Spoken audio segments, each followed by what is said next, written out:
other distinguished panelists, ladies and gentlemen, and to the listening and viewing audience, a pleasant good evening. To convey a message of trust and confidence in the military, it is my pleasure as Commander of the Defense Force to bring to the public awareness the strategic issues such as the role of the military and offer a brief understanding of our military relation at the international, regional, and local level.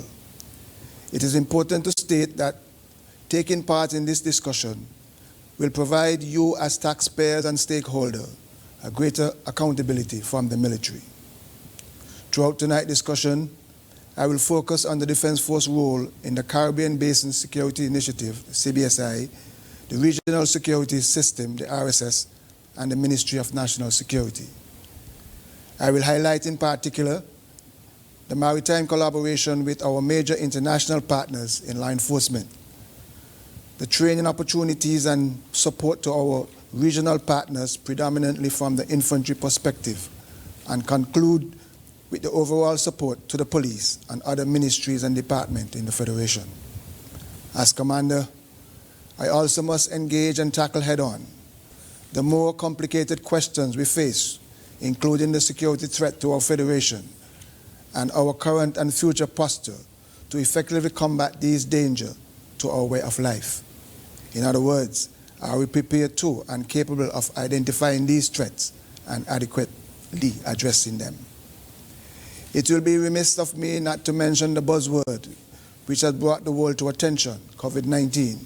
In this regard, I will look at some of the Defense Force successes in keeping the Federation safe during this period.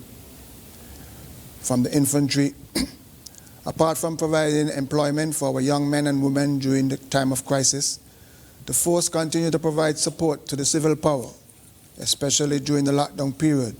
You would have seen soldiers alongside the police at supermarket providing security. We also work closely with the police on joint operations, which include patrols and VCPs.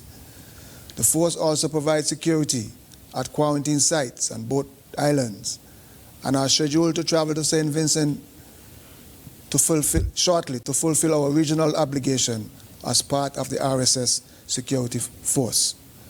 The Defense Force has a presence on Nevis since May of 2015, and I must say the Nevisian public has welcomed the troops with open arms. P.S. Daniel in the Premier Ministry must be singled out for his unwavering support. From the maritime arm of the Defense Force, the Coast Guard had been very busy during the last year, especially during the lockdown period. It had conducted in excess of 2,000 hours of patrol, stopped and searched over 225 vessels, and made 3 interdictions, 2 of which was led to successful prosecution. During that period, the Coast Guard collaborated with the Ministry of Health and Nevis, as it was the only means of transport for COVID-19 sample from Nevis on a regular basis to catch the RSS flight to get to Trinidad for testing. The Coast Guard was involved in an incident that went viral, and I refer to the shark attack on the Ross University student. The unit was recognized by the university and was credited for saving the life of the patient due to its quick response and professionalism. The unit also received a card from the student expressing our gratitude. At present, there is a team of contractors sponsored by our international partners through the CBSI program. The team is at Coast Guard base carrying out work on 3 of our vessels. 1 have already been completed, and the 2 is expected to finish shortly.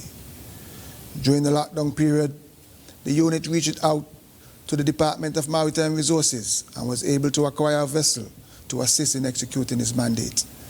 I would like to publicly thank Mr. Mark Williams for his kind cooperation.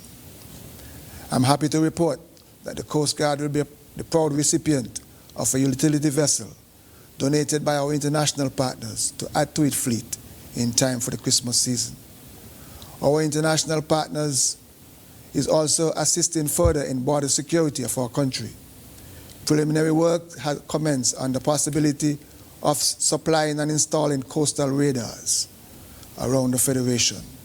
In the meantime, the force is working closely with Customs and Excise on unmanned aerial system program, the drone program. The Coast Guard headquarters is expected to commission in the next few months. The Defense Force has heard the cry of the boating public and fishing community on Nevis, and it is my intention as commander to place a Coast Guard vessel on that island in the not-too-distant future. These are exciting times for the men and women of the St. Kitts Nevis Defense Force. As one of the key partners in providing effective support to the civil power, as well as providing defense capability to the Federation, I hope that in addition to listening to the specific discussion, the public will constructively participate in a larger consideration beyond the adjournment of this discussion. Thank you, and I look forward for informative discussion.